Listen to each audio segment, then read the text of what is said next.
Hello friend. तो कैसे हैं आप लोग। आशा करता हूँ आप सभी अच्छे होंगे और आपकी स्टडी काफ़ी अच्छी चल रही होगी। तो देखो हमारी हिंदी की क्लास यहाँ पे चल रही थी, तो आज की क्लास में भी आपको हिंदी से संबंधित अति महत्वपूर्ण प्रश्न यहाँ पे देखने को मिलेंगे, जो आपकी आने वाली सभी भर्ती परीक्षाओं के लिए काफ़ी महत्वपूर्ण रहेगी। तो चलिए आज की क्लास को शुरू करते हैं बिना किसी देरी के। फर्स्ट क्वेश्चन यहाँ पे देखेंगे, निम्न में से उत्क्षिप्त व्यंजन कौन से हैं। तो यहाँ पे आप लोग ऑप्शन देख सकते हैं, इसका जो सही आंसर है ये ऑप्शन सी, ये और भी दोनों।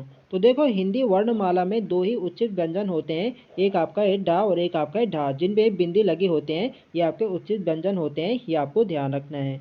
नेक्स्ट क्वेश्चन देखेंगे, हिंदी में स्पर्श व्यंजनों की संख्या कितनी है।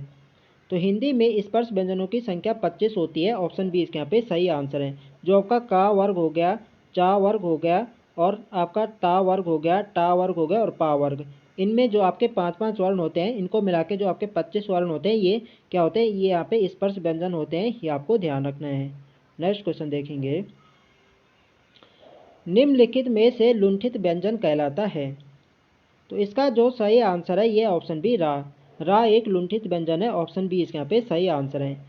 और एक आपका पार्श्विक व्यंजन होता है, कई बार एग्जाम में पूछा जाता है, तो पार्श्विक व्यंजन आपका ला होता है और लुंठित व्यंजन आपका रा होता है, ये आपको ध्यान रखना है।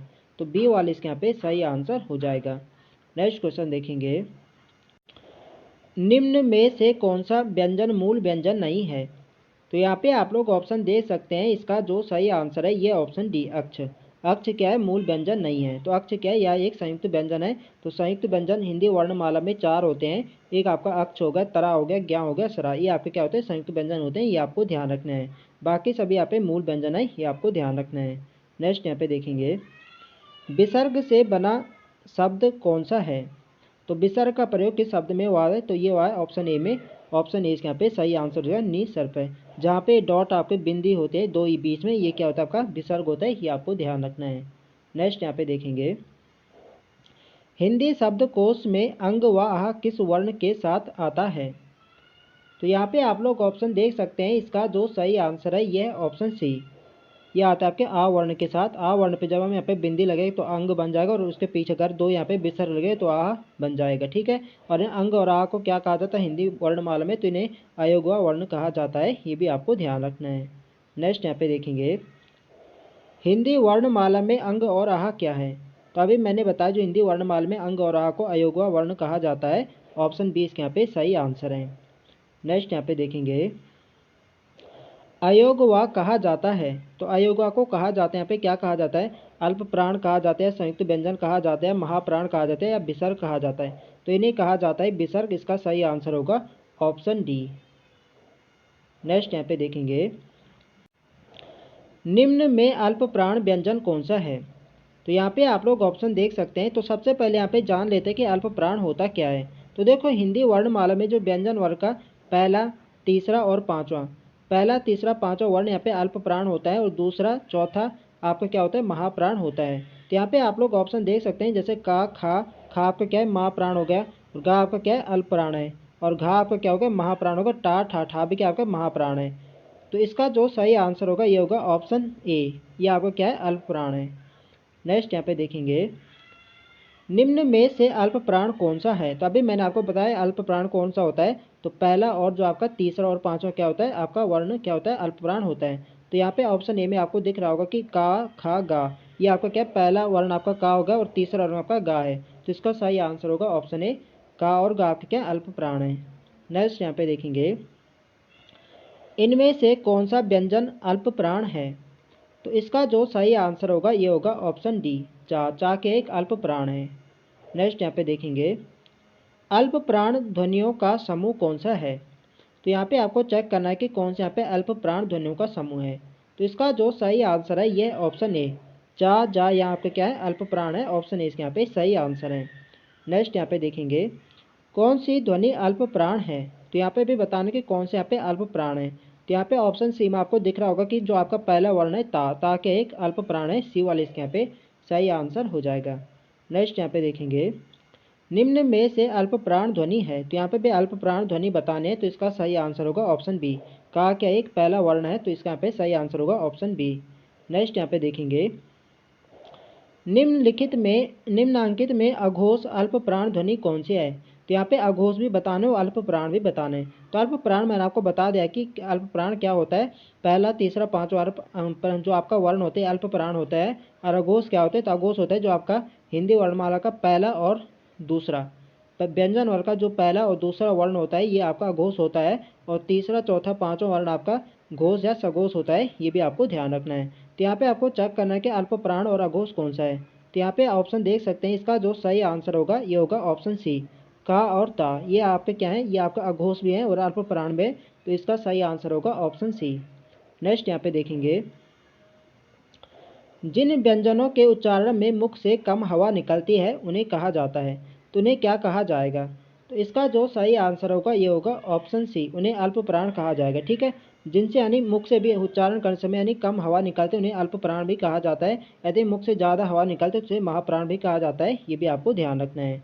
नेक्स्ट यहाँ पे देखेंगे, प्रत्येक वर्ग का पहला, तीसरा, पांचवा व्यंजन कहलाता है। तो मैंने आपको बताया था कि प्रत्येक व्यंजन वर्ग का पहला, तीसरा, पांचवा व्यंजन आपका अल्प प्राण कहलाता है और दूसरा, चौथा वर्ग आपका क्या कहलाता है? महाप्राण कहलाता है। ये आपको ध्यान रखना है। तो ऑप्शन ए इसके यहाँ पे सही आंसर हो जाएगा। नेक्स्ट यहाँ पे देखेंगे, सभी महाप्राण वर्गों वाला वर्ग है। तो यहाँ पे आप लोग ऑप्शन देख सकते हैं, इसका जो सही आंसर है ये ऑप्शन बी, खा, छा और ठा। मैंने आपको क्या बताया था? दूसरा और चौथा वर्ण आपके क्या होता है? महाप्राण होता है। तो इसका सही आंसर होगा ऑप्शन बी। नेक्स्ट यहाँ पे देखेंगे, स्पर्श व्यंजन कंठ ध्वनि अघोष और महाप्राण ध्वनि है। तो यहाँ पे बताने कि कौन सा वर्ण पे स्पर्श व्यंजन है, कंठ ध्वनि है, अघोष है और महाप्राण है। तो इसका जो सही आंसर है ये ऑप्शन डी, खा। खा क्या है? एक महाप्राण में, क्योंकि यहाँ पे क्या है? दूसरा वर्ण है। ठीक है, और अघोष क्या होता है? पहला और दूसरा वर्ण क्या होता है? अघोष होता है। और का वर्ग आपका कंठ ध्वनि होता है। तो ये भी बिल्कुल यहाँ पे सही हो जाएगा और स्पर्श व्यंजन में। तो डी वाले इसके यहाँ पे सही आंसर हो जाएगा। नेक्स्ट यहाँ पे देखेंगे, किन व्यंजनों के उच्चारण में हकार की ध्वनि विशेष रूप से सुनाई देती है? तो इसका जो सही आंसर है ये ऑप्शन डी, महाप्राण ध्वनि में। महाप्राण ध्वनि में हकार की ध्वनि सुनाई देती है। डी वाले इसके यहाँ पे सही आंसर है। नेक्स्ट क्वेश्चन देखेंगे। तो देखो फ्रेंड्स, वीडियो पसंद आ रही तो फ्रेंड्स वीडियो को लाइक करें, शेयर करें और जो लोग चैनल पर नए हैं चैनल को सब्सक्राइब करें। नेक्स्ट क्वेश्चन है हमारा, निम्न में से महाप्राण वर्ण है। तो यहाँ पे बताना है कि कौन से यहाँ पे महाप्राण है। तो यहाँ पे देख सकते हैं, ता, था आपका क्या है? एक महाप्राण है। ऑप्शन बी इसके यहाँ पे सही आंसर हो जाएगा। नेक्स्ट यहाँ पे देखेंगे, हिंदी की स्पर्श अघोष महाप्राण दंत्य व्यंजन ध्वनि है। तो इसका जो सही आंसर है ये ऑप्शन बी था। ये आपका क्या है? स्पर्श अघोष है और महाप्राण है, दंत है, दंत्य व्यंजन है। बी वाले इसके यहाँ पे सही आंसर हो जाएगा। नेक्स्ट यहाँ पे देखेंगे, कौन सी ध्वनि महाप्राण नहीं है। तो इनमें बताने की कौन सी ध्वनि पे महाप्राण नहीं है। तो मैंने आपको बता दिया था दूसरा और चौथा वर्ण क्या होता है? महाप्राण होता है। तो यहाँ पे आप लोग ऑप्शन देख सकते हैं, इसका जो सही आंसर है ये ऑप्शन बी, जा क्या है? एक अल्प प्राण है। देख सकते हैं यहाँ पे जा, छा, जा के यहाँ पे तीसरा वर्ण है। तीसरा वर्ण क्या होता है? अल्प प्राण होता है। तो बी वाले इसके यहाँ पे सही आंसर हो जाएगा। नेक्स्ट यहाँ पे देखेंगे, निम्नलिखित में से कौन महाप्राण ध्वनि नहीं है। तो यहाँ पे बताने की कौन यहाँ पे महाप्राण नहीं है। तो यहाँ पे आप लोग ऑप्शन सी में यहाँ पे देख सकते हैं, टा क्या है? पे पहला ही वर्ण है। तो इसका सही आंसर होगा ऑप्शन सी, टा के एक अल्प प्राण है। नेक्स्ट यहाँ पे देखेंगे, हिंदी की स्पर्श घोष महाप्राण औष्ठ्य व्यंजन ध्वनि है। तो यहाँ पे बताने की हिंदी की स्पर्श घोष हो, महाप्राण हो, औष्ठ्य व्यंजन ध्वनि हो। तो इसका जो सही आंसर होगा ये होगा ऑप्शन सी, भा क्या है कि आपका स्पर्श घोष है, महाप्राण है, औष्ठ्य व्यंजन ध्वनि है। तो देखो घोष आपका क्या होता है? घोष या सघोष आपका क्या होता है? तीसरा और चौथा, पांचवा वर्ण क्या था आपका? घोष होता है। ठीक है, घोष या सघोष इसे कहा जाता है। ठीक है, और महाप्राण आप लोग मैंने आपको बताया दिया। और औष्ठ्य क्या होता है? तो जो आपका पा वर्ग होते हैं औष्ठ्य से बोला जाता है। ये आपको ध्यान रखना है। नेक्स्ट यहाँ पे देखेंगे, निम्नलिखित में से कौन सा वर्ण सघोष महाप्राण व्यंजन है। तो यहाँ पे बताने की सघोष महाप्राण हो। सघोष क्या होता है? तीसरा चौथा पांचवा जो वर्ण होते हैं सघोष होता है। और महाप्राण क्या होता है? दूसरा और चौथा क्या होता है? महाप्राण होता है। तो इसका जो सही आंसर होगा ये होगा ऑप्शन ए, झा के आपका सघोष भी है और महाप्राण भी है। तो ए वाले इसके यहाँ पे सही आंसर हो जाएगा। नेक्स्ट यहाँ पे देखेंगे, हिंदी के स्पर्श व्यंजन के पांचों वर्गों के दूसरे और चौथे वर्ण होते हैं। तो दूसरे और चौथे वर्ण आपके महाप्राण होते हैं। इसका सही आंसर होगा ऑप्शन डी, महाप्राण। नेक्स्ट यहाँ पे देखेंगे, निम्नलिखित व्यंजनों में कौन महाप्राण है। तो महाप्राण आपके यहाँ पे बताना है, तो इसका सही आंसर होगा ऑप्शन सी, ठा यहाँ पे क्या है, महाप्राण है। नेक्स्ट यहाँ पे देखेंगे, प्रत्येक वर्ग का दूसरा चौथा व्यंजन कहलाता है, तो दूसरा चौथा व्यंजन आपका महाप्राण कहलाता है, डी वाला इसके यहाँ पे सही आंसर हो जाएगा। और पहला तीसरा पांचवा आपका क्या कहलाता है, अल्प प्राण कहलाता है। नेक्स्ट यहाँ पे देखेंगे, निम्नलिखित में से कौन सी सघोष महाप्राण ध्वनि है, तो यहाँ पे सघोष महाप्राण ध्वनि बतानी है, तो इसका जो सही आंसर है ये है ऑप्शन सी, घा। घा आपके क्या है, सघोष महाप्राण है, सी वाला इसके यहाँ पे सही आंसर है। नेक्स्ट यहाँ पे देखेंगे, काकल्य वर्ण कौन सा है, तो किस वर्ण को काकल्य वर्ण कहा जाता है, तो इसका जो सही आंसर है यह ऑप्शन डी, हा एक काकल्य वर्ण है, डी वाले इसके यहाँ पे सही आंसर है। नेक्स्ट यहाँ पे देखेंगे, ए ऐ वर्ण क्या कहलाते हैं, तो ए ऐ वर्ण क्या कहलाते हैं, इसका जो सही आंसर है ये ऑप्शन ए, ये दोनों वर्ण कंठ तालव्य कहलाते हैं, ऑप्शन ए इसके यहाँ पे सही आंसर है। नेक्स्ट यहाँ पे देखेंगे, यानी ये और आपके कंठ और तालु के मदद से यहाँ पे बोले जाते हैं, ये आपको ध्यान रखना है। नेक्स्ट क्वेश्चन है हमारा, गा का उच्चारण स्थान कौन सा है, तो का खा गा ये आपके किससे बोले जाते हैं, आपके कंठ से बोले जाते हैं, ऑप्शन ए इसके यहाँ पे सही आंसर हो जाएगा। नेक्स्ट यहाँ पे देखेंगे, निम्न में कंठ ध्वनियाँ कौन सी हैं, तो कंठ ध्वनि आपकी का और खा यहाँ पे हो जाएगा, ऑप्शन बी इसके यहाँ पे सही आंसर हो जाएगा। नेक्स्ट यहाँ पे देखेंगे, घा का उच्चारण स्थान कौन सा है, तो का खा गा घा आपका क्या है, कंठ हो जाएगा, ऑप्शन इसके यहाँ पे सही आंसर हो जाएगा। नेक्स्ट यहाँ पे देखेंगे, ए के उच्चारण स्थान का नाम है, तो मैंने आपको बताया था यहाँ पर कंठ और तालु की मदद से बोला जाता है, तो इसका सही आंसर होगा ऑप्शन सी, कंठ तालव्य, सी वाले इसके यहाँ पे सही आंसर हो जाएगा।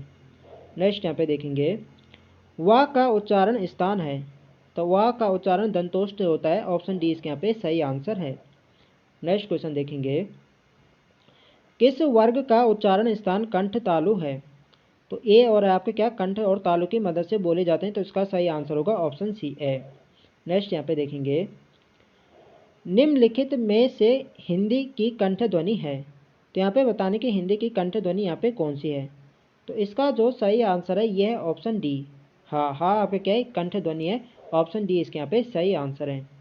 नेक्स्ट क्वेश्चन देखेंगे, निम्नलिखित में कंठ ध्वनियाँ कौन सी हैं, तो यहाँ पे आप लोग ऑप्शन सी में यहाँ पे देख सकते हैं, जो आपका का खा गए ये क्या है, कंठ ध्वनि है, सी वाले इसके यहाँ पे सही आंसर हो जाएगा।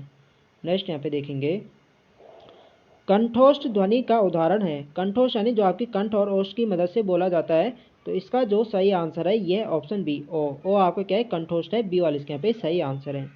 नेक्स्ट यहाँ पे देखेंगे, दंतोष्ठ निम्न में औष्ठ वर्ण कौन सा है, तो यहाँ पे औष्ठ वर्ण यहाँ पे बताना है, तो इसका जो सही आंसर है यह ऑप्शन सी, वो आपके क्या औष्ठ वर्ण है, सी वाले इसके यहाँ पे सही आंसर है, यानी औष्ठ वर्ण है।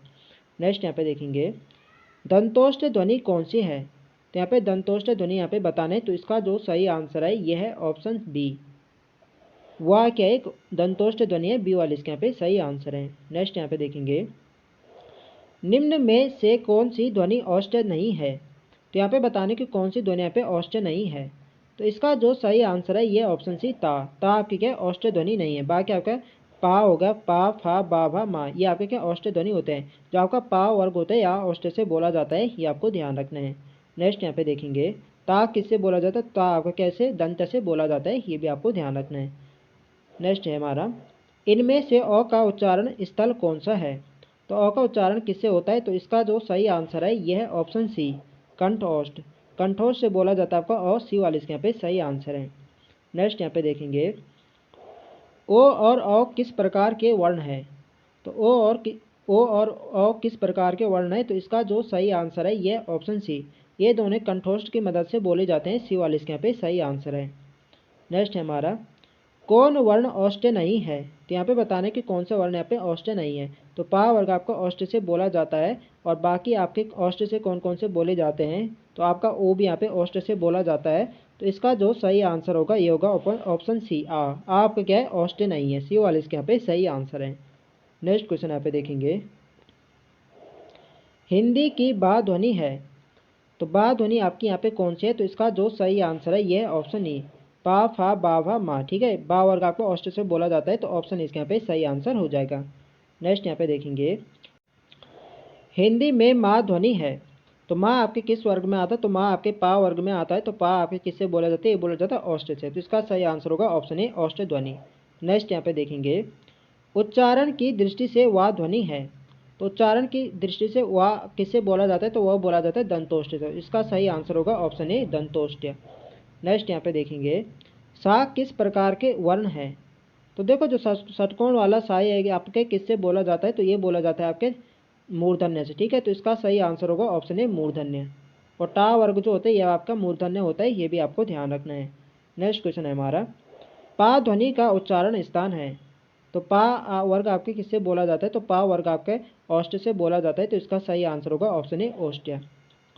तो फ्रेंड्स ये थे हमारे आज के अति महत्वपूर्ण प्रश्न। तो आई होप आपको वीडियो पसंद आए, तो फ्रेंड्स वीडियो को लाइक करें, शेयर करें, और जो लोग चैनल पर नए हैं चैनल को सब्सक्राइब करें। मिलते हैं नेक्स्ट वीडियो में, तब तक के लिए जय हिंद दोस्तों।